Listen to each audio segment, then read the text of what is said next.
Hello guys, আপনারা সকলে কেমন আছেন? আশা করি নিশ্চয়ই ভালো আছেন। আপনাদের মাঝে নতুন একটা ব্লগ নিয়ে চলে এসেছি। আমার শরীর আজ কতদিন যাবৎ খুবই খারাপ, তাই গত সপ্তাহে নিয়মিত ভিডিও দিতে পারিনি। আজ আমি কিছুটা সুস্থ। আমি এই অসুস্থতার মধ্যে অনুভব করলাম যে মেয়েদের বিশ্রাম কই। ভালোবাসার বেড়াজালে আর দায়িত্ববোধের সম্পর্কে আবিষ্ট হয়ে মেয়েরা শত কষ্টের মাঝেও পরিবারকে ভালো রাখার জন্য কাজ করে যায়। প্রতিটা নারী সকালে ঘুম থেকে উঠে তাই শুরু হয়ে যায় দায়িত্ব। পরিবারের সকলের প্রয়োজন পূরণ করতে গিয়ে নিজের প্রয়োজনগুলোই যেন ভুলে যায়। তখন মনে হয় কেউ যদি একটু সহানুভূতি নিয়ে জিজ্ঞাসা করতো, আজ তোমার শরীর কেমন, তাহলে পাওয়ার পরিমাণটা যেন অনেকখানি বেড়ে যেত। মেয়েদের জীবনটা কত অদ্ভুত, তাই না? ছোটবেলা থেকে শুরু করে মৃত্যুর আগ পর্যন্ত সকলের জন্য তাদের চিন্তা লেগেই থাকে। মেয়েরা তাদের জীবনে ভালোবাসা, দায়িত্ব, সংসার, সন্তান সবই পায়, কিন্তু যে জিনিসগুলো খুবই কম পায় তা হলো বিশ্রাম। অসুস্থ হলেও রান্নাঘরে যেতে হয়, মন খারাপ করলেও হাসতে হয়, কষ্ট পেলেও বলতে হয় আমি ভালো আছি, এবং সকলকে ভালো রাখার উদ্দেশ্যে নিজেকে তখন বিলিয়ে দিতে হয়।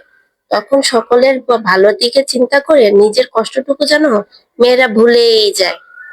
এছাড়াও তাদের কত রকমের ঝামেলা থাকে।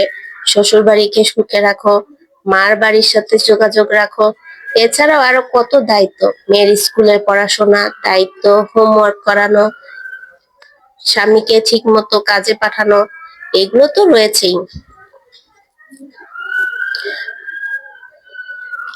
কারণ সংসার তো আর থেমে থাকে না। বিয়ের পর নিজেদের জন্য যেন সময় কমেই যায়।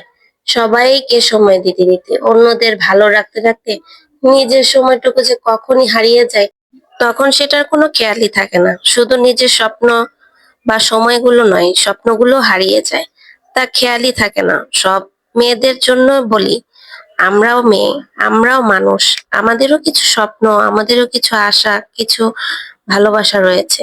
সেগুলোকে কখনোই বিসর্জন দেওয়া উচিত নয়। যদিও আমরা বিসর্জন দেই, সেটা অবশ্যই যেন আমাদের কোনো না কোনো কাজে লাগে, তা অবশ্যই আমাদের খেয়াল রাখতে হবে। প্রত্যেকটা মেয়েদের জীবনে এরকমই কোনো না কোনো বিসর্জনের কাহিনী আছে। তো প্রত্যেকটা মেয়েই তাদের বিসর্জন দিয়ে তার সংসারটাকে টিকিয়ে রেখেছে। তাই বলি, নিজেদের স্বপ্নগুলোকে বিসর্জন না দিয়ে স্বপ্নগুলোকে ভালোবাসতে শিখুন। ভালোবাসুন নিজেকে, ভালোবাসুন সংসারকে। সংসারকে ভালোবেসে, নিজেকে ভালোবেসে সবকিছু দিয়েই আপনি সংসারটাকে টিকিয়ে রাখতে পারবেন। নিজেদের স্বপ্নগুলোকে অল্প অল্প করে পূরণ করার চেষ্টা করুন। যদি নিজের স্বপ্নটাই হারিয়ে যায়, তাহলে নিজেকেই হয়তো একদিন হারিয়ে ফেলতে হবে। তাই বলছি, প্রত্যেকটা মেয়ে তার স্বপ্নকে একটু একটু করে যেন স্বপ্নে স্বপ্নকে পূরণ করার চেষ্টা করে এবং নিজেদেরকে এগিয়ে নিয়ে যায়। আজকের ব্লগটিতে অনেক কথা বলে ফেলছি। যদি আপনাদের ভালো লেগে থাকে অবশ্যই কমেন্ট শেয়ার করে আমার পাশে থাকবেন। টাটা।